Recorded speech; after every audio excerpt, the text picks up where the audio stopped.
Hello everyone, my name is Amol More and welcome to our channel Solutions by Amol More। तो आज हम एक बहुत ही important question का सॉल्यूशन ढूंढने की कोशिश करेंगे और वो क्वेश्चन क्या है पता है? How to be a topper. तो जैसे कि आप सबको पता है मैं बहुत ही ज़्यादा टेक्निकल एंड कंसेप्चुअल सॉल्यूशंस ढूंढने में बिलीव करता हूँ। तो इस क्वेश्चन का मतलब how to be a topper का भी हम कॉन्सेप्चुअल एंड टेक्निकल सॉल्यूशन ढूंढने की आज कोशिश करेंगे। तो इसके लिए एक छोटा सा एग्जांपल देना चाहूँगा। कल मैंने सुना कुछ तो BTS बटर करके एक चीज़ बहुत फेमस हो गया। तो वो एक गाना था और मुझे भी गानों का बड़ा शौक है। तो मैं गया यूट्यूब पे और मैंने चेक किया तो मुझे कुछ इतना खास पसंद नहीं आया। जनरली कोई भी बैंड और कोई भी गाना आपको फर्स्ट गो में उतना पसंद नहीं आता अनलेस वो बहुत ज़्यादा अच्छा हो। तो मैंने सोचा चलो इसके कमेंट बॉक्स में जाके देखते हैं कि क्या बात है। बराबर जज नहीं करना चाहिए ऐसे किसी भी चीज़ को। तो वहाँ पे मैंने देखा बहुत सारे कमेंट्स थे और सारे 16, 17, 15, 14 से 17 के बीच के बच्चे सारे happy to be part of BTS army, proud to be BTS army, ऐसा सब कुछ लिखा था। मैं बोला बहुत बढ़िया फैन फॉलोइंग है।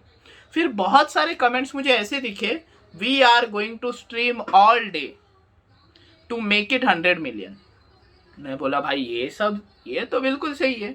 सारे के सारे 14 से 18 साल के बीच के बच्चे हैं and they are going to stream all day just to make that video 100 million. अब मुझे बताइए, मैं उसमें कुछ गलत है या सही है वो नहीं बोल रहा। अब मुझे बताइए, क्या इतनी शिद्दत से आपने कभी कोई सब्जेक्ट या कोई कॉन्सेप्ट पढ़ने की कोशिश की है? ये सवाल का जवाब मुझे मत दीजिए, ये सवाल का जवाब आप खुद को दीजिए, बिकॉज आप खुद से तो झूठ नहीं बोल सकते।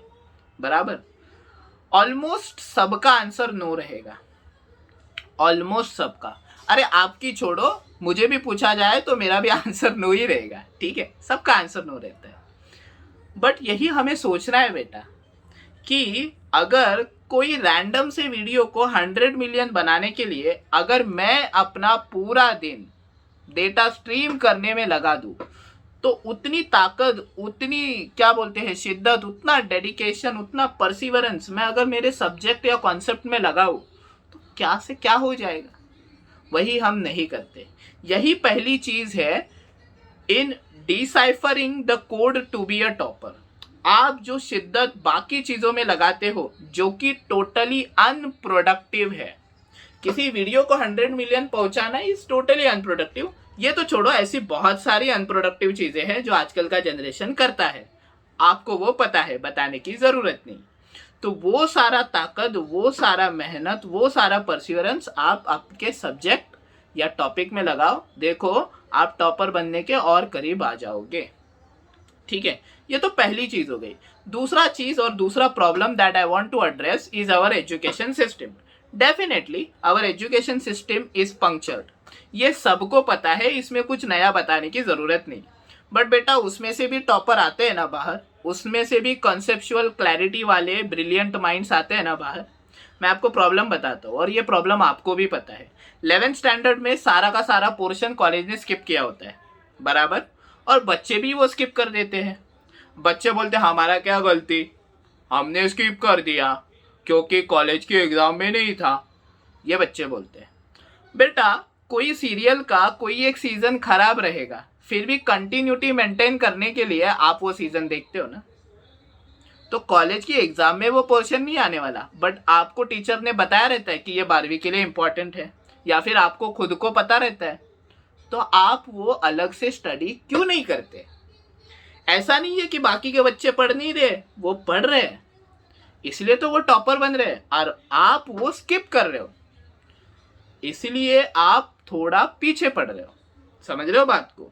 तो ये एजुकेशन सिस्टम फ्लॉड है, पंक्चर्ड है।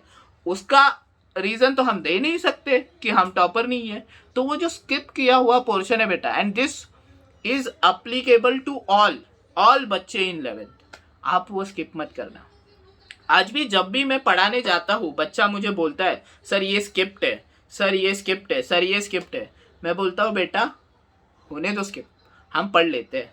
बिकॉज वो जो फील फैक्टर होता है ना, कोई कॉन्सेप्ट को आधा पढ़ाने का मजा नहीं आता। अभी आप ही इमेजिन कर लो, ये शर्ट मैंने पढ़ा है, मैंने इसका ये पॉकेट स्किप कर दिया, ये वाला बाहर स्किप कर दिया, समझ रहे हो, तो अच्छा लगेगा क्या? नहीं लगेगा ना। ये पूरा का पूरा शर्ट वैसे ही अच्छा लग रहा है ना। तो ये स्किपिंग वाला जो टेक्निक है, अच्छे मार्क्स निकालने के लिए स्किप कर दो, वो हटा दो, ठीक है। थर्ड चीज जो मैं बताना चाहूंगा is don't be formula oriented. Generally होता क्या है, बच्चा कॉन्सेप्ट बड़बड़ गया, एंड का फॉर्मूला याद करके जाएगा एग्जाम में, बट बेटा वो गलत है, ये सही नहीं है। क्यों? बिकॉज फॉर्मूला कैसे आया वो आपको पता नहीं, उसके बैकग्राउंड पता नहीं, उसका कॉन्सेप्ट पता नहीं, तो फॉर्मूला आप अप्लाई नहीं कर पाओगे, समझ रहे हो।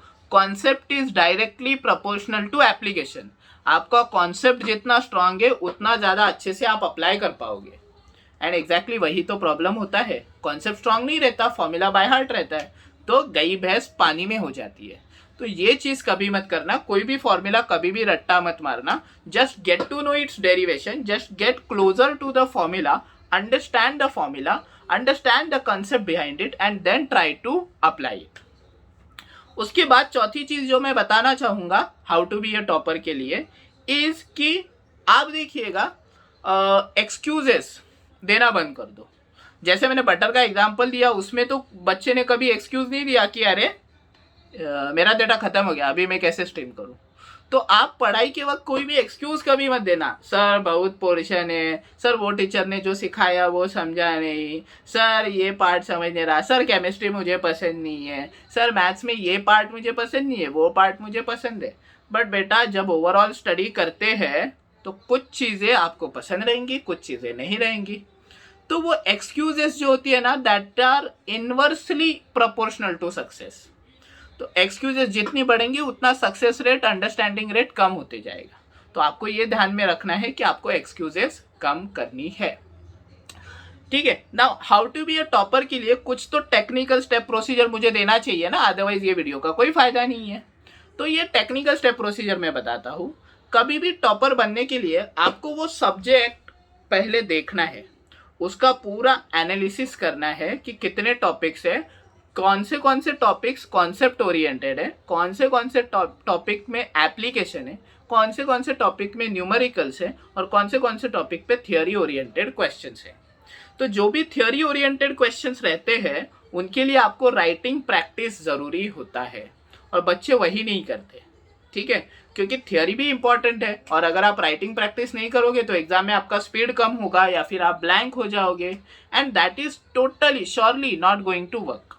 इसलिए आप थियोरी के लिए राइटिंग प्रैक्टिस करना चाहिए, कॉन्सेप्ट के लिए आपको क्लैरिटी होना चाहिए दिमाग में, तो वो उसके बारे में आपको सोचते रहना है। जैसे हम किसी मूवी देखा या फिर कोई वेब सीरीज देखा तो उसके बारे में जैसे सोचते हैं ना, वैसे ही आपको कॉन्सेप्ट के बारे में सोचते रहना है।